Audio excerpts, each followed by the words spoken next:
Public live देख रहे दर्शकों का स्वागत है। इस वक्त मौजूद है सेक्टर 14 पंचकुला में। आपको बता दें काफ़ी कोरोना काल के दौरान एक बड़ा गुरमाया हुआ मुद्दा आपको बता दें कि कोरोना दाह संस्कार में जिन लोगों की कोरोना काल के दौरान मृत्यु हुई थी, दाह संस्कार में कुछ खुलासा हुआ है।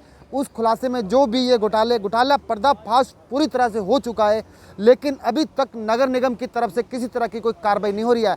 यहाँ पर हमारे साथ मौजूद है विकास मंच के कुछ कर्मचारी, तो उनसे बात करना चाहेंगे इस मुद्दे को लेकर कि काफ़ी समय से और चल रहा है, ये घोटाला साबित हो चुका है, उनके नाम भी आ चुके हैं, लेकिन अभी तक किसी तरह की कार्रवाई क्यों नहीं है। शर्मा जी, क्या आज आप आए हो, क्या मामला कहां तक पहुंचा है? कोरोना काल के दौरान जो दाह संस्कार में जितने भी आरोपियों के नाम आए, क्या उनके ऊपर खिलाफ कार्रवाई हो चुकी है? ऐसा है, हम पिछले लगभग 3 महीने से लगातार नगर निगम के दरवाजे पे खड़े हैं। प्रोटेस्ट भी कर रहे हैं, प्रदर्शन भी कर रहे हैं, रोज़ाना हाथ जोड़ कर के मांग भी कर रहे हैं। हमें 28 तारीख को कमिश्नर साहब ने ये कहा था कि मैं FIR आज करवा दूंगा। हमें विश्वास हो गया, हम विश्वास करके चले गए। उसके बाद आज हम फिर सुबह आए, पहले कल आए, कमिश्नर साहब से मिले। कमिश्नर साहब ने ये कहा कि मैंने 28 तारीख को साइन करके लेटर बना दिया है और जितने भी मुजरिम हैं उनके खिलाफ का FIR के लिए मैंने रिकमेंड कर दिया। और मैंने क्योंकि एक्चुअल जो मुजरिम हैं, जो दोषी बनाए गए हैं, उन लोगों से भी कहीं ना कहीं कुछ अधिकारीगण मिले हुए हैं जिन्होंने कोर्ट में स्टे लेने का षड्यंत्र रचा हुआ है और कोर्ट में केस डाल रखा है। और सोमवार को इनको स्टे नहीं मिली, इसलिए FIR रुक गई। अब ये है कि अब कल तारीख लगी हुई है कोर्ट में, इन्होंने केस करवा रखा है, अधिकारी वहाँ घूम रहे हैं इनके साथ, मुजरिमों के साथ। तो उसकी वजह से मैंने CM गर्ग से ये कहा था कि भाई आज FIR करवा दो, कल ये स्टे लेने के चक्कर में है। हमें लग रहा था कि ये रोकेंगे, इन्होंने रोका। आज कोई लेटर कहीं नहीं गया। दोपहर में कमिश्नर साहब से मिला, उन्होंने ये कहा कि जी मैंने भेज दिया है। उसके बाद शाम को थाने में गए हम लोग, थाने में पता किया, पुलिस स्टेशन में कोई कंप्लेंट नहीं है। थाने में आपने क्या थाना प्रभारी से बात करी है? किसी वहीं स्टाफ से की थी, थाना प्रभारी नहीं मिले थे, दूसरे स्टाफ वाले, वो करने के भी हमारे पास कोई कंप्लेंट नहीं आई। फिर ऑफिस में 5 बजे के बाद अब हमें कुछ थोड़ा सा ज्ञान हो रहा है। जो डायरी डिस्पैच करते हैं, ये जो नंबर लगाते हैं, अभी तक वो कंप्लेंट यहीं जॉइंट कमिश्नर के पास ही पड़ी है। आपका कहने का मतलब जो कंप्लेंट है देनी है जो इन्होंने थाने में, तो अभी तक यहीं पे घूम रही हो, नगर निगम ऑफिस में घूम रही है? ऐसा है, नगर निगम ऑफिस में ही घूम रही है और ये घुमाते रहेंगे, कोई कंप्लेंट नहीं आई। फिर ऑफिस में 5 बजे के बाद अब हमें कुछ थोड़ा सा ज्ञान हो रहा है। जो डायरी डिस्पैच करते हैं, ये जो नंबर लगाते हैं, अभी तक वो कंप्लेंट यहीं जॉइंट कमिश्नर के पास ही पड़ी है।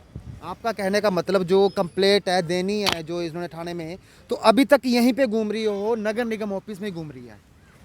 ऐसा है, नगर निगम ऑफिस में ही घूम रही है और ये घुमाते रहेंगे। इनका जो इन्होंने फैसला कर लिया है, यहाँ एक गिरोह बना हुआ है और इस गिरोह में ये सारे शामिल हैं। इनको ये डर है कि FIR अगर हो जाती है तो ये सारे के सारे अधिकारी भी बीच में आएंगे, क्योंकि किसी ने ज़बरदस्ती पैसे नहीं मांगे हैं, पैसा लिया है, लिस्ट में नाम डलवाई, लिस्ट बनाने वाले भी यहाँ के उच्च अधिकारी शामिल हैं, फिर उन्होंने रिकमेंड भी किया, पैसा दिलवाया भी।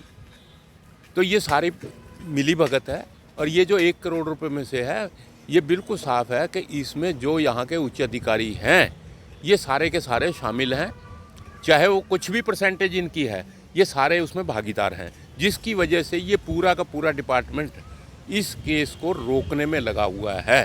पर हम पंचकुला विकास मंच से जब पिछले 3 महीने से हम बैठे हैं, हमारी शिकायत पे जांच हुई, हमारी शिकायत पे इनको रिकवरी लेटर दिए गए और जांच अधिकारी का यहाँ तक कि इन्होंने इतना बड़ा गिरोह है कि जांच अधिकारी का तबादला करवा दिया गया।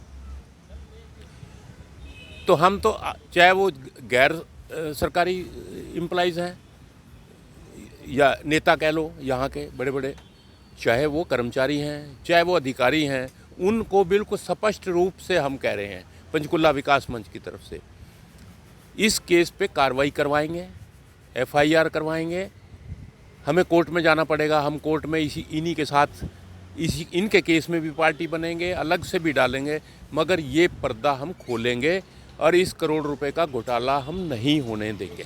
तो देख सकते हैं आप, हमारे साथ विकास मंच से देवराज शर्मा जी ने इस चीज़ को लेकर दावा किया है कि हम जब तक पीछा नहीं छोड़ेंगे, जब तक इस घोटाले का एफआईआर नहीं होती है। तो आप देख सकते हो नगर निगम में आए दिन यहाँ पे इनको इस चीज़ को लेकर जो ये घपला किया जा रहा है, जो भी ये घोटाला किया जा रहा है, इस घोटाले में साबित हुए उन कर्मचारियों को अभी तक मामला दर्ज नहीं किया गया। जब भी कमिश्नर साहब से मिला जाता है तो वहाँ से क्या आश्वासन मिलता है कि हाँ कंप्लेंट मैंने सिग्नेचर करके फॉरवर्ड कर दिया है, लेकिन अभी तक वो कहाँ पे रुकी है ये तो आने वाला वक्त ही बताएगा। किस तरह की कार्रवाई की जाती है। पंचकुला से कुलदीप सैनी की ये खास रिपोर्ट। सर, कोरोना काल दाह संस्कार मामले में आपने आश्वासन जताया था कि हाँ इन्वेस्टिगेशन जारी हो गई है, रिपोर्ट आ गई है और एफआईआर का आश्वासन दिया था। सर, उस मामले में क्या कार्रवाई बैठी सर अभी तक? नहीं, वो कार्रवाई जो है चल रही है हमारी। रिकवरी के नोटिस दिए थे, उन्होंने रिकवरी पैसे नहीं जमा करवाए, तो अब उनके खिलाफ एफआईआर के लिए लिखा हुआ है जी, तो एफआईआर हो चुकी है सर या नहीं होनी है? एफआईआर के लिए भेजा ना है, आज शायद भेज देंगे। जो मेरी कल कई दिन पहले मेरे साइन हो चुके थे उसमें। जी, मतलब आप अपनी तरफ से कार्यप्रणाली पूरी कर हाँ चुके जी, हैं। अप्रूव मैंने कर दिया था वो जी। जी, तो अभी कुल मिला के सर कितने लोगों पर संशय किया जा रहा है? वो उसी को देख रहे हैं, अभी उसी को देख रहे हैं। 2 बंदे, 6 बंदे थे टोटल उसमें, तो 6 की बजाय उसमें देख रहे हैं कौन से बंदे उसमें ठीक उसमें आते हैं। क्या इसमें इस तरह भी कोई चिन्हित किया गया है सर कि मुख्य आरोपी कौन है? हाँ, मुख्य और दोनों जो भी हैं उसमें 6 बंदे हैं, वो 6 में से देखते हैं कौन से